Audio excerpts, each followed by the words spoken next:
Exclamatory সেন্টেন্সের দুটো অংশ গত দিনকে দেখিয়েছি গত পর্বে। আজকে আমরা আরও দুটো নিয়ে আলোচনা করব।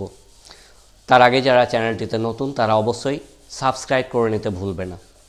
তো আনন্দ এবং দুঃখ আগের দিন দেখিয়েছি। আজকে ঘৃণা এবং সাবাসি দেওয়া যদি বোঝায় তাহলে তার ন্যারেশন কীভাবে হবে সেই বিষয়টা নিয়ে আলোচনা করব।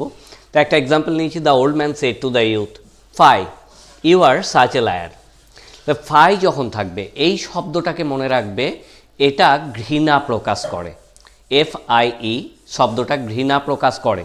The old man exclaimed the youth with hatred that he was such a liar. তাহলে ফাই থাকলে উইথ হেট্রেড ব্যবহার করতে হয়, এটা মনে রাখবে। পরের এক্সাম্পল নিয়েছি, দ্য টিচার সেড ফাই মির্জাফর ওয়াজ এ বিট্রেয়ার। তাহলে the teacher exclaimed with hatred, যেহেতু কাউকে বলেনি কথাটা টিচার, সুতরাং ডাইরেক্ট বসে গেল উইথ হেট্রেড, কমা করে শুরু উঠে that linker, Mir Jafar had been এ বিট্রেয়ার। তোমরা জানো ওয়াজওয়াত উঠে গিয়ে তার পরিবর্তে হ্যাড বিন ব্যবহার হয়। তোমাদের আমার বোঝানোর টেকনিক যদি ভালো লেগে থাকে অবশ্যই লাইক দিয়ে আমাকে উৎসাহ দেবে, ভালো লাগবে তাতে। দেখো, that he said bravo you have done well. এই ব্র্যাভো শব্দটি সবসময় সাবাস দেওয়া বা উৎসাহ দেওয়া বোঝায়।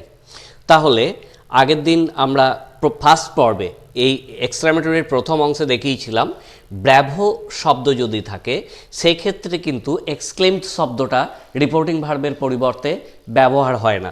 সেই ক্ষেত্রে তোমরা অ্যাপ্লিউডেড বা চিয়ার্ড বা এনকারেজড এই তিনটে শব্দের মধ্যে যেটা তোমাদের মনে থাকবে, স্পেলিং লিখতে সুবিধা হবে, সেই শব্দটাকে ব্যবহার করো। দেখো, চিয়ার্ড শব্দটা ব্যবহার করতে পারো, he cheered that I had done well. You এখানে কাকে বলেছে দেওয়া নেই। যখন শ্রোতার নাম উল্লেখ না থাকবে অথচ ইউ বা ইয়োর থাকবে তখন সেখানে আমাকে কথাটা বলেছে এই ভেবে নিয়ে, এইটাকে ধরে নিয়ে অ্যান্সারটা করতে হবে। তাহলে that I had done well, অথবা he applauded that I had done well, অথবা he encouraged that I had done well. তাহলে ব্র্যাভো শব্দ যখন থাকবে, এটা যেহেতু উৎসাহ দেওয়া বোঝাচ্ছে, তাই এগুলোর মধ্যে যে কোনো শব্দ তোমরা রিপোর্টিং ভার্বের পরিবর্তে ব্যবহার করবে। The coach said to the players bravo you have played well. তাহলে দ্য কোচ, আমি চেয়ার্ড শব্দটাকে ব্যবহার করছি, cheered the players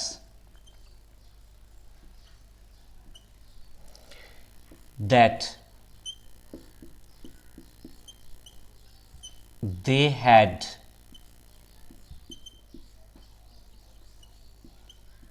played well। এখানে ইউ বলতে প্লেয়ার্স প্লুরাল ফর্মে আছে, সুতরাং দে হলো। আবার দেখো, she said bravo well done. এখানে কিন্তু সাবজেক্ট বা ভাব কিছু নেই, জাস্ট আছে ওয়েল ডান। তো এরকম ক্ষেত্রে তোমাদেরকে বুঝে নিতে হবে এটার পূর্ণ বাক্য হচ্ছে ইউ হ্যাভ ওয়েল ডান। শুধু ওয়েল ডান কিন্তু একটা সম্পূর্ণ সেন্টেন্স নয়।